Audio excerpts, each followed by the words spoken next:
spomen megalitskih građevina misao prvo krene prema Egiptu ili Južnoj Americi, poznatima po svojim piramidama i drugim kolosalnim građevinama. Sve je očiglednije da ti krajevi svijeta nisu ekskluzivni. Već smo predstavljali megalitske gradove Dalmacije, Bosne, Hercegovine, Crne Gore pa sve do Makedonije. Moguće je da je prije 10.000 godina Jadranski bazen bio dom neke zaboravljene kulture, iza koje nije ostalo ništa osim megalitskih ostataka. Ako ih ima s ove strane Jadrana pa sve do Makedonije, bilo presmjelo očekivati slične ostatke iz druge strane Jadrana, u Italiji pa čak i u Grčkoj. Istraživač megalita Gary Biltcliffe nije ih tražio, ali ih je ipak našao. Zato smo se susreli ovdje, na rubu znanosti.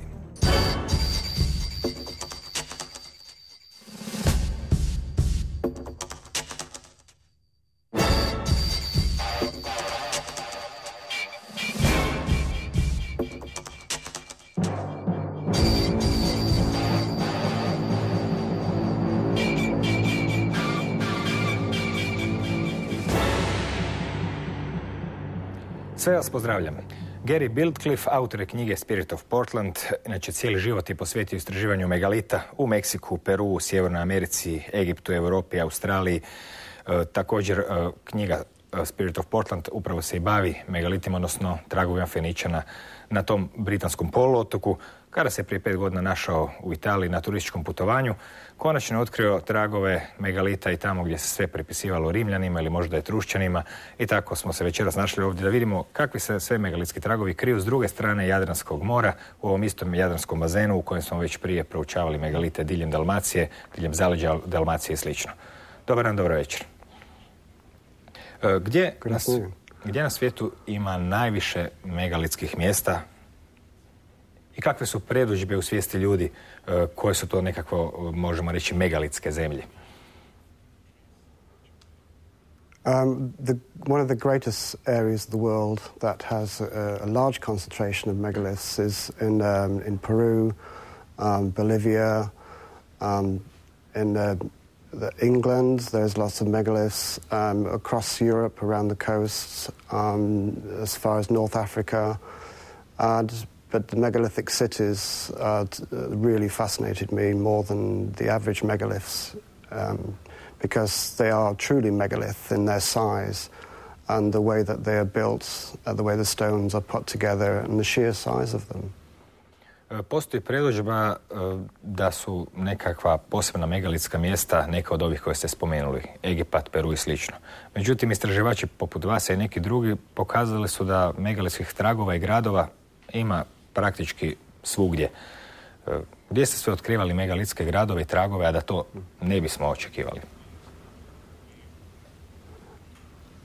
We have found megalithic cities all over the central spine of Italy, the Apennine Mountains, and along the coast.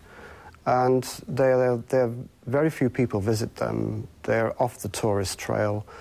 And when you do visit them, the information boards say that they are Roman or Etruscan. And this doesn't fit with what we experienced on our tour of Etruscan cities around Italy. So it appeared to us that these great megalithic walls were made by an earlier culture who had a sophisticated way of cutting, moving and lifting stone. Može li se reći da je otkriće neke megalitske povijesti na Apeninskom poluotoku za vas bilo svojevrsno iznenađenje? It was a surprise for us because we couldn't believe that they would say these were Roman walls because I experienced Roman sites all over Europe and there is nothing like these walls. If the Romans were proficient at building these walls, then we'd find them in other Roman areas of Europe. But they seem particular to Italy, Greece and other parts of the Adriatic. Počecima kulture i povijesti na europskom kontinentu uobičajeno smatramo Grčku i Rim. Naravno, postoje tu još neki misteriozni narodi prije o kojima se ne zna puno, Etrušćani, Pelazgi i slično. Smatrate li da su na tim istim područjima živjele i neke starije civilizacije kojima danas nema traga ili naš trag u povijesti završava kod Etrušćana? We've discovered that many of the old cities that have these megalithic walls are attributed to an ancient race called the Pelasgians. who are supposed to have founded Greece and Italy thousands of years ago. And that these people have stayed in the area, maybe have mixed with the Etruscans, and maybe some cross-culture and techniques have been passed down to later civilizations. But I believe that these great megalithic walls were definitely built by an earlier race, maybe the Plastians,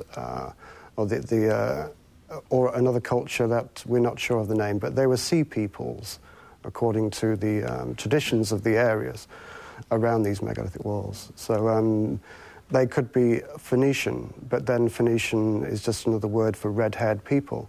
There's no actual name that describes these people who built the megalithic cities. Možda se čini nemoguće ono što ćemo sad učiniti, a to je da tu u studiju, sjedeći u studiju, napravimo šetnju kroz rimsku povijest, pretpovijest i kroz megalit, ali ipak ćemo to napraviti zahvaljujući vašim slikama i naravno zahvaljujući vašim komentarima. Pa krenimo redom kroz razne megalitske lokacije po Italiji, a onda i po Grčkoj. Pa da vidimo što je to rimsko, što je to etrušćansko, što je možda iz nekog davnog zaboravljenog vremena. Recimo, zanimljive megalite ste našli u Mikeni. Gdje ste to slikali i što oni prikazuju? This picture shows an incredibly large megalithic block at the entrance to the treasury of Atreus at the site Mycenae on the Peloponnese in Greece.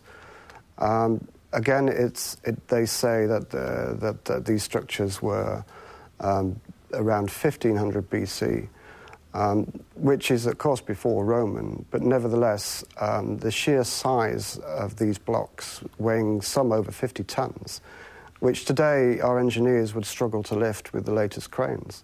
They're there to be seen, and so we have to marvel at how they managed to cut, move, and shape these blocks. So the blocks of Mycenae are a good example of a megalithic site. Što je sa onim pričama o stotinama i tisućama robova, kakve obično vidimo u dokumentarcima, u dokumentarnim filmovima o gradnji piramida, kako oznojeni vuku teške blokove uzbrdo? Well, many of these blocks have been cut in a particular way, and so it requires a stonemason to be there at the time to cut each block and place them. It's unlikely with the positioning of these blocks that they would have large gangs to move them into place. And why should they? Why don't they just use smaller stones? Why do they need to have great blocks like that? Unless it was easy for them to do it. Posjetili ste 12 etrušćanskih gradova, ili ih se bar tako danas naziva, pa evo na sljedećoj slici opet vidimo neku kombinaciju zidova. Teško je općenito na ovakvim mjestima naći granice ponekad gdje počinje jedna kultura, gdje prestaje druga, jedna kopira drugu i slično. Što je tako zanimljivo na ovoj slici da ste uslikali? On our tour of Italy, we decided to explore the 12 ancient cities of the Etruscans because we were fascinated with the Etruscan culture. Because, it's said that they founded Western civilization and not the Romans. So we wanted to have a feel for the Etruscan sites.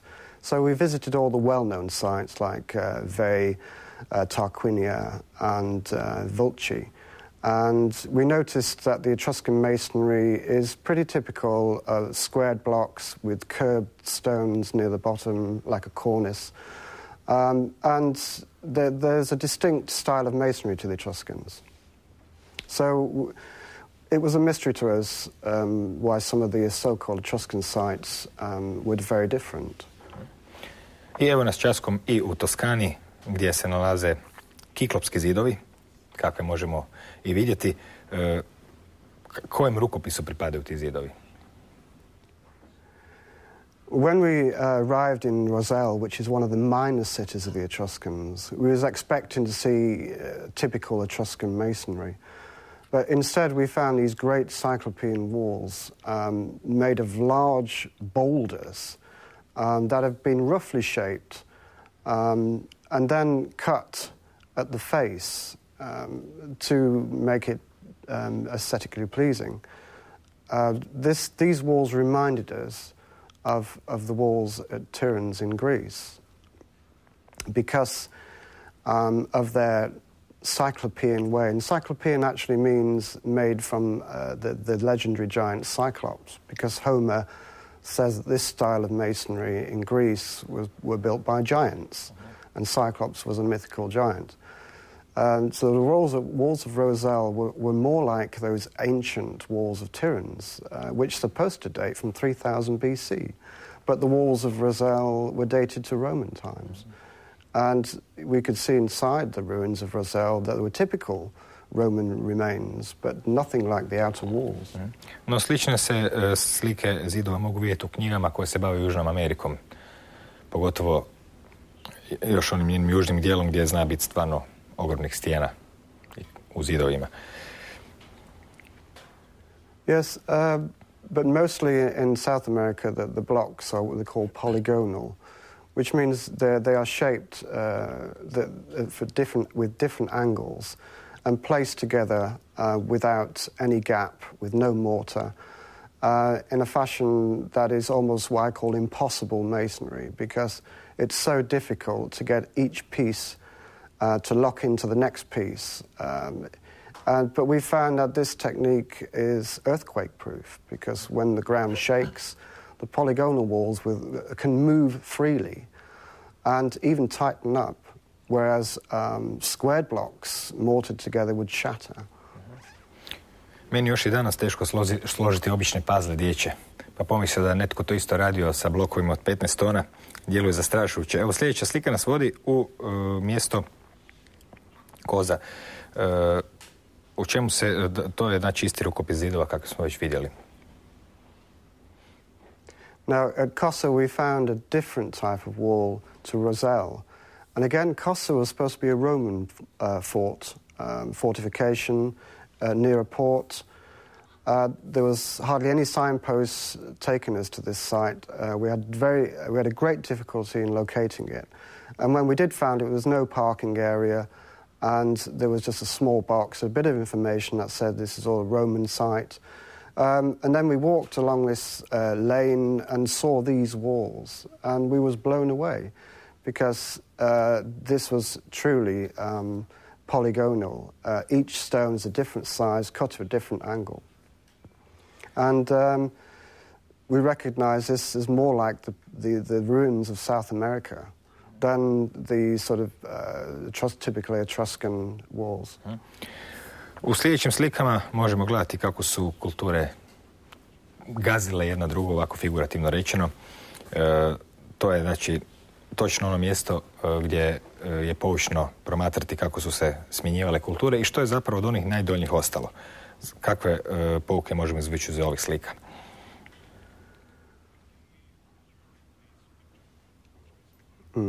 Well, this is a great example of showing you an earlier and later cultures. On the top layer we have typically Roman remains, and then just underneath that you see the typical Etruscan squared masonry with the curved stones. And then below that, deep below that, there were these polygonal walls. And yet, you know, the guidebook says that all three walls are roughly from the Roman period, slightly before. But here we could see a progression of wall building from the most sophisticated in polygonal to the most simple in Roman. So I think Kosa is a great site to visit to see that the polygonal walls are older than Roman. Čini se da vas nije lako zadovoljiti turističkim vodičima. No. Ovdje evo nas i kod nekoliko sličica koji će nam pokazati kako to izgleda na drugim kontinentima, konkretno u Južnoj Americi, pa onda u Egiptu. To je ono o čemu pričate, veliki blokovi, poligonalni. Yes, fitted together with no mortar, each stone a different angle, different size. It's almost pre-Diluvian masonry. A lot of people say the Sphinx Temple was built at 3000 BC, maybe earlier. Some researchers say it goes back to 9000 BC. But we're seeing in the earliest ruins across the world this polygonal type masonry. It's a wonder to behold. Tko su uopće bili ti Pelazgi prema predajama ili možda nekim povjesničarima iz davnih vremena? Well, the Pelasgians say that they say the Pelasgians were an ancient race that founded Italy and Greece thousands and thousands of years ago. But at Kossa, the site we'd just seen previously, there is a local tradition that this site was built by the Pelasgians. And George Dennis, who wrote a wonderful book called The Cemeteries of Etruria, also talks about two other sites of the Pelasgians at Pigri, and Saturnia. And so we thought maybe this polygonal masonry is from this early race, the Pelasgians. Homer said the Pelasgians were around during the Trojan War, and that they took the side of the Trojans. So, I mean, that's going back to 1200 BC. But they say that the Pelasgians have been around for thousands of years before, and that they were a seafaring race. They were Caucasian, bearded, and they were great stonemasons. Pelazgi su nam važni jer eto, Saturnija je mjesto koje se po nekima smatra prvim gradom koji su Pelazgi izgradili u Italiji. Što nam ove slike prikazuju? Koliko je ostalo od pelazgske gradnje? This is true, and yet the guidebook, the information board says that Saturnia is a Roman site, but the local people, the local traditions say that this was one of the most ancient cities built by the Pelasgians. So on our visit there, we decided to look at the Roman gate, and at the Roman gate you can see polygonal masonry interlinked with the Roman masonry. And these were large blocks of travertine limestone, which is almost like marble. It's a very hard stone. It's not an easy stone to cut. And yet they were able to lift large blocks to great height. Mjesto Lazio, također navodno rimski sajt, zapravo rimsko mjesto je drevna rimska luka. Što za to kažu povjesničari? Što vama kaže vaše poznavanje megalitske kulture? Lazio. Well, again, they say that the earliest writers say that the city was a Pelasgian and that it was around during the time of the Trojan War, and that it was built before the Trojan War, in fact. And also the style of the masonry we saw there was typically polygonal, exactly like all the other cities that were said to be Pelasgian. And you can even see a sunken harbour there where the polygonal walls go into the sea. Da li nam taj podatak da su ti zidovi danas pod vodom može govoriti nešto o njihovoj starosti? S obzirom da je Graham Hancock u svojoj knjizi Underworld zapravo krenuo tragom starih civilizacija ne na obalama, nego ispod mora. Jer je zaključio da ako se dogodila kataklizma, da bi prethodni krug civilizacije i njihove građevine zapravo trebale biti uz obale pod vodom. It's true. I think it shows the great age at Pigri because the sea levels have changed since this great harbour was built, and it could be that the Mediterranean was changed with either flooding or some natural disaster that changed the sea levels. It's possible, but if you actually stand there and see these walls going into the sea, you cannot help to think that it's very, very ancient walls. Evo zanimljive slike koja prikazuje susret moderne civilizacije jako drevne. Pretpostavljam da vam ovaj automobil nije bio glavna meta vašeg fotoaparata. O čemu se radi na ovoj slici? This picture is taken from Emilia, which is in the centre of Italy, the geographical centre almost. And again, it's said to be a city of the Pelasgi, according to the local people and historians, but the official history says that it's Roman. And so we were actually blown away by these walls because they were some of the finest polygonal walls we had seen. And as you can see from the picture, they're extremely large blocks, and the standard of masonry was superb because I think some of these walls were actually covered so that they were in good condition. You can see the fine jointing.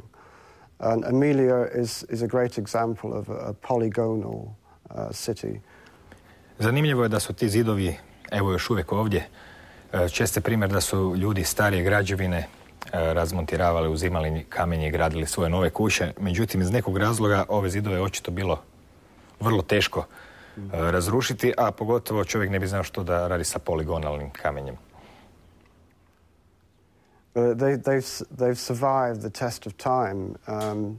When they built these walls, they built them to last.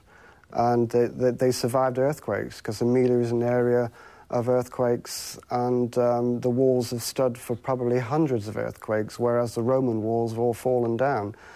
And I think the locals also respect that these were built by a great race of people, their ancestors. They proved the test of time. They're still standing. And they were built by incredibly sophisticated stonemasons, because to put those blocks together, it's almost impossible. You have to cut each one to fit the other. So many people have a theory that they were cut by laser or water jets. Lasers would shatter the edges of the stone. They were clean cuts, as if they'd cut through the stone like butter, or cut out a mountainside of stone and then take it away and put it back. Što mislite o teoriji onog Francuza kojem ne mogu izgovoriti ime, koji je još prije 20 godina pokazao da su možda veliki blokovi nekakva napredna vrst betona? U prilog tome su govorili nalazi dlaka unutar blokova, pa onda veća gustoća na donjim krajevima blokova, što bi donekle i objasnilo ono što se nama čini nemoguće, manipuliranje velikim blokovima. Možemo li naći nekakvu vezu između njegove teorije i evo ovih zidova, kao što je on našao između egipatskih? Yes, I know this theory well, and it could well be true that some of the pyramid blocks were poured into a mold and then placed. But if you have a knowledge of geology and you look at the rock and see sea creatures in them and lines where the seabed has settled, they certainly weren't poured in any mold or from any liquid source, because they still contain the layers, if you like, geological layers within many of the stones. Because it would make sense, why not have... But then if you had molds, each mold would have to be a different shape. They'd all be the same shape. Znači, opet imamo isti problem. Na ovoj karti vidimo 20 trušćanskih gradova.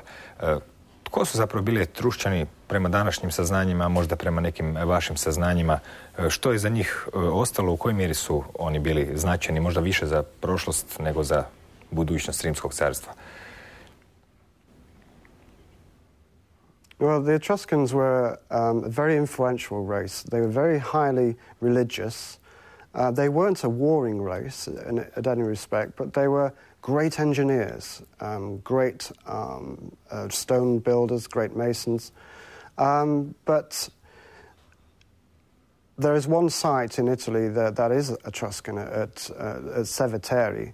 And there we find in one of their necropolises, which necropolis is the place of the dead, their cemeteries, which they always had separate from the Acropolis.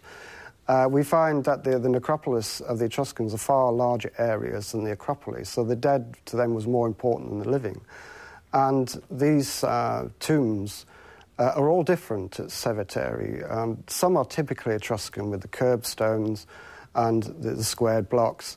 But then we also find round tumuli, chambered tombs, that have almost an oriental feel to them. And these have been cut from solid rock at the base and then stoned in a dome. And other ones we found were polygonal, but smaller. So we were seeing all styles here, and it was our conclusion that this burial ground was not only a burial ground of the Etruscans, but previous races as well, including probably the Pelasgians. Prošli ćemo sada do mjesta koje se zove Alatrija. Kakve ste nam slike od tamo donijeli?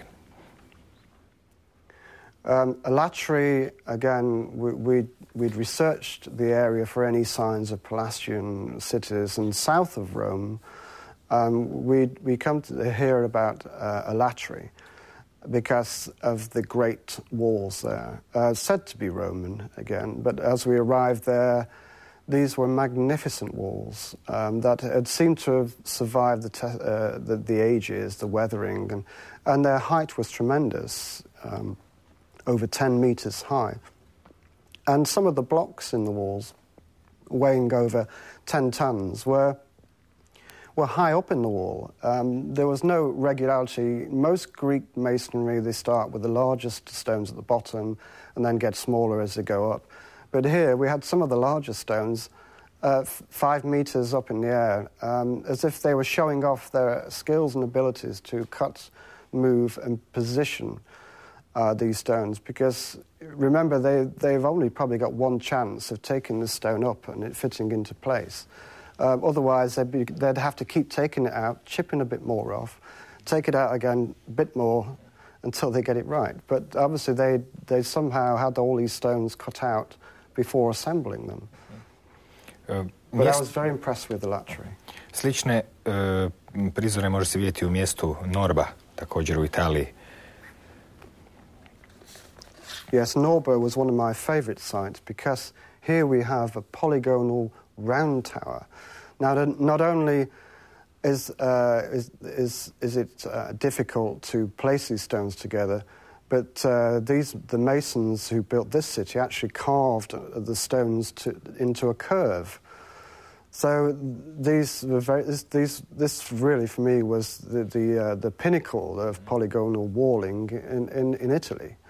And I haven't seen anything like this apart from South America, in Peru, where you do get these round polygonal walls. To bi bio pravi izazov za $1 milijun, sagraditi ovakav zid. Kad nađemo nekog tko bi to htio financirati. Skočimo na trenutak u Grčku.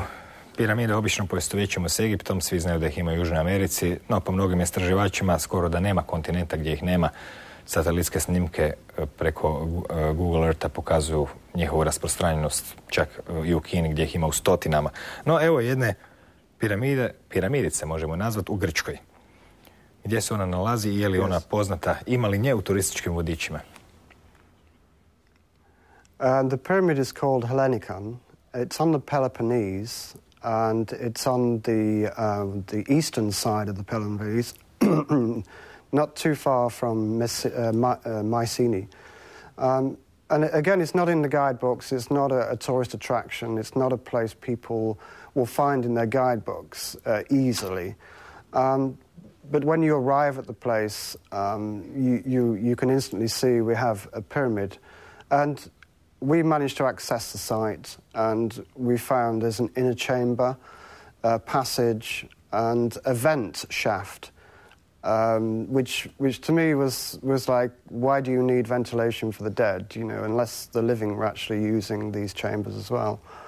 And it was polygonal. So this interested me because the legends of the Pelasgians say that they settled in Arcadia, which today they reckon was the Peloponnese.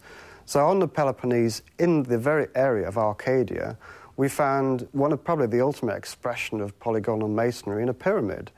So and interestingly, recently, scientists from different universities have done optical thermoluminescence dating on these stones, which is basically the atomic level affecting the molecules is changed when sunlight first hits the stone coming out of a quarry. And they can rate the disintegration of this sunlight from the time it was quarried. So they'd actually dated these walls to 2710 BC, which is actually older than the pyramid, 100 years older than the Great Pyramid in Egypt. So if this is true, then the Pelasgians were obviously building at the same time as the pyramids in Egypt. Ostanemo još malo u Grčkoj, u mjesto koje bi se zvalo Ojnijada. Eto ovdje još jednog izazova za sve zidare. Zid napravljen od potpuno različitog kamenja. Gdje se to nalazi i šta nam ove slike govore iz tog mjesta?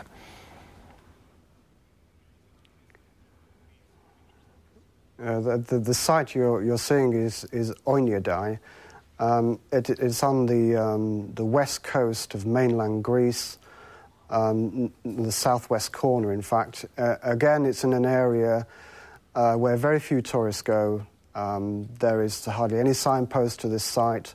There is a great 30-foot fence around 5 miles of this site to secure it, funded by the EEC. And one person taking admissions. And when we arrived, it was empty. There's nobody there. We'd heard about this city was incredibly large, 5 miles of walls, in the most sophisticated polygonal masonry. And the Greek stones differed from the Italian stones. They were slightly smaller, but they were more beautifully cut. And we was very impressed with this site. Evo, na ovoj slici se čak nevjerojatno dobro vidi prijelaz, ovaj put ne okomiti, gdje novi zidovi idu iznad starih, nego mjesto gdje se nekakvi pravilni zidovi nastavljaju na ove nepravilne. Fotografija koja zapravo pokazuje, pretpostavljam, nadogradnju. Well, according to the information board at Oynidai, the Red Tower is Hellenic, and the wall that tied in to the red Hellenic tower was polygonal. And you see that they've knitted it together. It's almost as if because they can't copy the polygonal, they could only cut squared blocks. So here they try to tie in classic Greek masonry with earlier polygonal. And this, you'll notice the masonry of this Hellenic tower is the typically long rectangular blocks and raised middles, sunken edges, which is so typical of Hellenic masonry. Mora se reći da im je posao doista uspio dobro. Skoro da se ne vidi, skoro da se kreditna kartica ne može umetnuti niti u prostor između novog grčkog zida i starog zida od onog koga je već izgradio. Također imamo tu i zanimljiv luk. Lukovi su općenito zanimljiva pojava u zidarskim umjećima kroz povijest, međutim, rijetko kad se vidi luk od poligonalnog kamenja. That's right. In history we say that the Etruscans and the Romans invented the arch. But and if you look at it, Roman and Etruscan arches, they're quite simple. But here we have a polygonal arch. These are fantastic stonemasons. They were expressing their ability to create an arch in this way was very difficult. And I haven't seen any polygonal arches anywhere in the world apart from this site at Oynidai. And it was a port site because on the north side of Oynidai had some great stone-cut harbours cut out of solid bedrock where the boats were brought in, repaired, but the sea is 5 miles away. It's no longer there. You know, the sea levels have changed. It's an expression of how old this site really is. And also there was a rock-cut amphitheatre carved out of solid rock. No stone upon stone, just a complete carving of a massive amphitheatre. Evo i na Kreti ste našli, doduše, pomalo skroman ostatak drevne gradnje koja se pripisuje Pelazgima, međutim, ipak je tu. Koliko god da je mali. Yes, well, the legends of the Pelasgians say that they built cities, according to Homer, they built cities in Crete. So we decided to scour the ruins of Crete to find something similar to polygonal masonry that was typical of the Pelasgians. And it was really on the very last day of 2 weeks exploring, we found a city high up above Hania in the mountains. Again, very few signposts to it, very little written about the site. But there was a polygonal wall that had been smashed, and on the other side of the city was completely wiped clean, as if a great tsunami had hit the city and destroyed it, leaving just a fragment of this incredible wall. And they also found there evidence of very, very early Greek writing, which could well be Pelasgian alphabet. Vaša knjiga se zove Duh Portlanda. Što je to tako zanimljivo na tom poluotoku da vas je ponukalo da napišete knjigu? Well, the spirit of Portland is about an island off the coast of England, the south coast of England. And it's fascinating because our history, you know, we are told that the Romans came and civilized us. And yet evidence shows that actually the Romans were the barbarians and we were the civilized people. But there are Roman remains on Portland. They found coffins that were typically Etruscan, buried deep in the ground on the island, for no reason at all, because these are supposed to be freestanding sarcophagi, but they were buried deep. And they're identical to 5th century BC, 500 BC coffins found all over Etruria or Tuscany. So to me there had to be some connection. And then I discovered the islanders say that they were descended from Phoenicians. And these islanders of Portland were separate, self-governing people. The King of England, going back from Saxon times, allowed them their own independence, I believe, so that they can continue trade with European peoples without being involved with the local politics. And so Portland, the archaeology, it's full of mysterious objects, including Phoenician-looking heads, Phoenician coins, iron ingots, which was used for trade with possibly the Etruscans or the Pelasgi. Čini se da se u trag drevne prošlosti, osim kroz kamenje, može ući i kroz sličnosti među imenima. To je jedna zabavna zanimacija. Postoje li takve poveznice između nekakvih izraza koji su danas prisutni na otočju negdje Velike Britanije generalno, koje bismo mogli povezati sa kulturama Mediterana, mediteranskog bazena i slično? Yes, on our research for our second book, we've been uncovering ancient sites in the north of England. Now, this area of the north of England called Cumbria and Northumbria were relatively untouched by the Romans, but they also had garrisons there of foreigners to come and help with the English against the British against the Scots. But we found in this area of northern England, the mountain backbone of this area was called the Pennines, and it was almost the same as the Apennines of the Italians. And this area was once known as Northumbria, and the area of all the great polygonal cities of the Pelasgians is Umbria in Italy. So it's almost as if they named this place Northumbria, north of their own Umbria. But it didn't stop there. That's, you know, that's fun, but we discovered that a lot of the Iron Age kings of this area were called Tarquin, and the Etruscan princes were called Tarquin princes. So that was an interesting coincidence. But then we also explored the sacred passages of the Etruscans in Tuscany and saw identical passages in Cumbria. And we discovered in Tuscany the passages were somehow passages of the dead, where they would take the remains or the coffin of the dead through these passages on the way to their burial place. And in England we find the passages where coffins were taken through these passages of the dead. So the similar culture was sort of carried on after the Romans in this area of northern Britain, as if maybe Etruscans who were brought over and probably forced to fight against the Picts. After the Romans left, they stayed behind, intermarried and carried on their own little sort of Umbria. Jeste li pogledali megalitske gradove koje je hrvatski istraživač Domagoj Nikolić objedinio pod imenom megalitski gradovi Dalmacije, imajući na umu Dalmaciju kao pojam malo širi od današnjeg, znači to je bio pojam koji danas obuhvaća dio Hrvatske pa i dio Bosne. Više u smislu rimske pokrajine Dalmacije pa i Crne Gore možemo zapravo pratiti trag tih megalita i kroz Makedoniju. Jeste li pogledali neke od tih gradova poput Daursona, Meduna ili slično i jesu li se uklopili u vašu priču ili vas jednako iznenadili kao oni u Italiji? Again, it's always surprising to find large megalithic cities anywhere, especially in Croatia and Bosnia.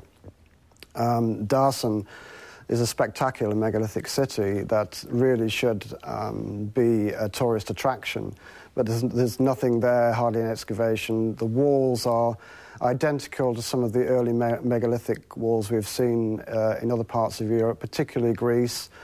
And some of the styles of the walls, say at Darsan and Assyria, they are very similar to the early Greek walls, probably Mycenae. But we've actually seen identical walls in Messene. And this is the interesting thing, because Messene, which is north of Kalamata and the Peloponnese, has a mountain that they say there Zeus was born. And around this mountain are 7 miles of these walls. And they are identical to the walls at Darsan and Assyria. But if you remember that these walls weren't built for defense. They were built to contain a sacred area. And I believe that these walls in Croatia were actually built to contain a sacred area. They weren't built to keep out the Iron Age hordes or Celtic tribes. They were encompassing a sacred area. And I think this explains why they put so much effort into building these magnificent walls. Because if you look at monuments all over the world that have large blocks, they're all built for ceremonial purposes, not for war. Because if you are at war, you have to build walls quickly. You know, you can't spend 50 years building a wall if your enemy is down the road. So I believe that the local people had the passion and the energy and the resources to build a sacred temple with these walls. Mislite li da nije bilo nikakve praktične svrhe u gradnji takvih zidova? Možda neke koja nam je danas pomalo strana. Mnogi geomanti bi imali tu što za reći, s obzirom da eto, kamen i drvo su tvari koje na neki način nas povezuju sa zemljom i mnoge energije se s njima povezuju. I think these walls have a way of holding energy, and we have found also that these sites are aligned to solar sunrise and sunsets, and we also are able to, especially my partner, to dowse earth energies, and we discovered that many of these sites are linked with the grid, the earth energies themselves. And I think rather than being walls for defense, they were certainly somehow containing the energy of the site. Because in our country there are similar hill forts to what we see at Darsan and Assyria. But because we had no great quarries there, they cut into the earth and made great ramparts. But the same, we find at these hill forts there's no evidence of warfare.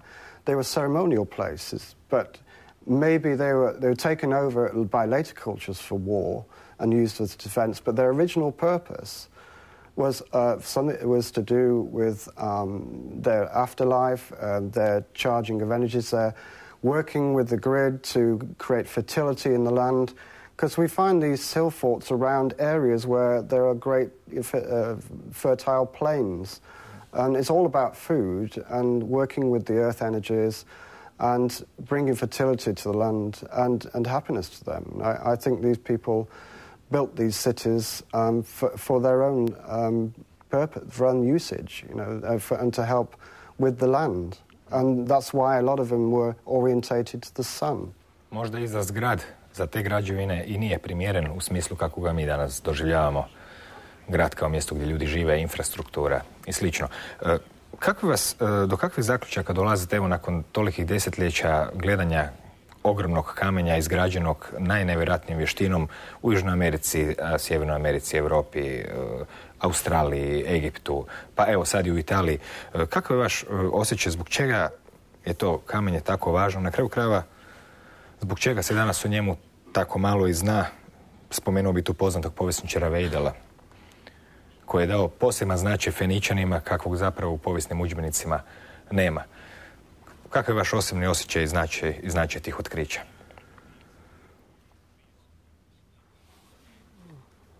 Okay, I think, again, throughout the world, we've noticed that many of these great walls were originally built as sacred precincts, and later tribes have moved their town into these walls for protection. But again, I believe their original purposes were more for sacred usage.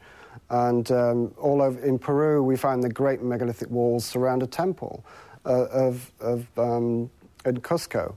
And in Egypt, they are part of a religious precinct. And they're not, there's very few wall towns that have these great blocks that were actually meant to be a town. It's just that because they find the evidence of the towns inside don't date to the walls that surround them. Mislite li da je postojala neka civilizacija koja je imala interkontinentalne kontakte s obzirom na sličnost koju vidimo primjerice između nekih zidova u Italiji, nekih zidova u Južnoj Americi, pa da ne pričamo o tragovima Egipćana, navodno nađenima u Australiji, u Sjevernoj Americi, kakva je to mogla biti civilizacija i što je se dogodilo? Well, it's possible. I mean, that many of these cities are found near ports, near harbours, so sea peoples may have come and settled, bringing their skills of stonemasonry with them. And they do appear to be godlike people, because even in some of the sites I've seen in Croatia, they appear to be almost separate to the indigenous people, like the Illyrians. And so it's probably that they came along, they struck a deal with the locals to have part of a fertile valley in their own temples, and that they would worship the gods and live in the area themselves. But they may have been Phoenicians, because Phoenicians have known to be around for 5,000 years. And, there's evidence of Phoenicians in North America, in Australia, New Zealand. It's very possible, but until now, we don't know who exactly these people were. But I think as more people visit these sites and open up the history, maybe we'll discover more links and put all the jigsaw together and identify these people. Because up until now, all we can say is maybe they were Atlanteans, maybe because we know from the stories that the legends that the Atlanteans were sophisticated, intelligent people, great scientists and great stonemasons. So it's easy to think that these are Atlantean, but it may not be that way. It may be that there's a lot of cultures that are in communication with each other, because all the styles are different. The polygonal walls of Italy are different, slightly different to the ones of Greece. Even the Hellenistic walls that we've found here in Croatia are slightly different and improved to the ones in Greece. So, that each culture is adding their own style, as we do today. Znači, za kraj nam ostaje jedno odlučno možda. Gary, hvala vam na gostovanje do neke sljedeće prilike. Hvala Garyu Biltcliffeu, na ovom putopisnom vremoplovu u doba kojeg se više nitko ni ne sjeća. To je bilo doba dok su zaboravljeni narodi gradili svoje megalitske građevine diljem svijeta. One su i dalje ovdje, neke su vidljivije, druge su tek ostaci ili temelji slojevima civilizacija koje su ih slijedili, ratničkih carstava koja su se dizala ili propadala, nastojeći ponekad u potpunosti izbrisati tragove svojih prethodnika, ponekad radeći to i slučajno. Na svu sreću nisu uspjeli u tome, pa eto, svijet još uvijek čuva tajnovite kutke i putokaze u svijet koji se moguće temeljio na nekakvim drugačijim načelama, barem graditeljskim. Ali tko zna. Doviđenja.